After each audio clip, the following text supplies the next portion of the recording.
Hello again.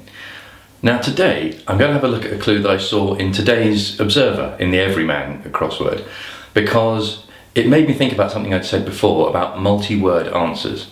Now I said previously that they are absolutely no different to normal clues, which is true in a sense, you should just treat them the same. But I do realise that I come at them slightly differently.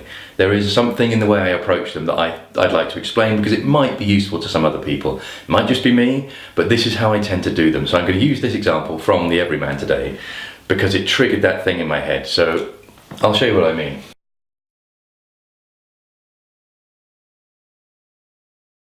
Prickly feeling, almost excessive after pressure in desert, 437. Prickly feeling, almost excessive after pressure in desert. Now, previously I would always have said, look for your definition, look for your definition. But when I see this, 437, when I see multi-word answers, I've realised the first thing I do is to sort of find a pattern for those words in my head, to understand the rhythm of them, because it really helps. You know this is going to be a phrase, it's almost certainly going to be a phrase, you know it's not going to be something particularly obscure, so you can get the pattern for the word. So this 437, 3 in the middle is likely to be and or the. You can pretty much put a heavy bet on that. So something and something, and you think, okay, fish and chips, so chips too short. So you start to build a pattern of the words in your head. At least I certainly do. This is what I said, this might be just me, but I start to kind of try and find a rhythm and try and work out how that phrase will sound, almost before I look at the clue. But as soon as I see those, I tend to gravitate towards these because I find them quite easy to get for that reason, because they are patterns. Once you've got that pattern in your head, you can come over here and start to look at the rest of the clue. Now, as soon as I had this, what I actually did was instantly get this from these two words, prickly feeling, 437, because you've got the question mark at the other end. You've got pressure, which is often a P from the maths and the science. I sense wordplay was down here. I look up here for the definition, and because you've got this pattern in your head, you think, what's a prickly feeling?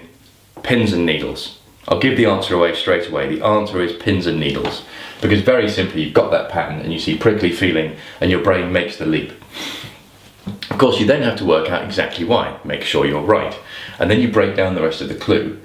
So then you're looking for, okay, how can I justify pins and needles?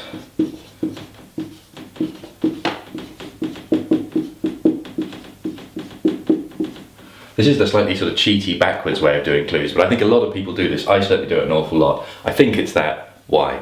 It's almost easier to try and work out the clue, and then if you're wrong about certain things, you will realise that the parts that you're getting don't match the parts of the answer, but you'll have those parts. It gives you a place to start thinking. So pins and needles, you think, okay, almost excessive. You have a little look, maybe can't get that straight away. After pressure from the maths and the science, very often P. So you think that's the P sorted, that's pressure. Got that. In desert, question mark. You've got sand in here, and that's what the question mark is doing in this instance. It's saying, it's not the name of a desert, it's kind of a thing that a desert is. It's a very much sort of, yeah, sorry. So in desert, sand, so now you've got in and sand. Almost excessive, if you added one more S to that, it would be needless.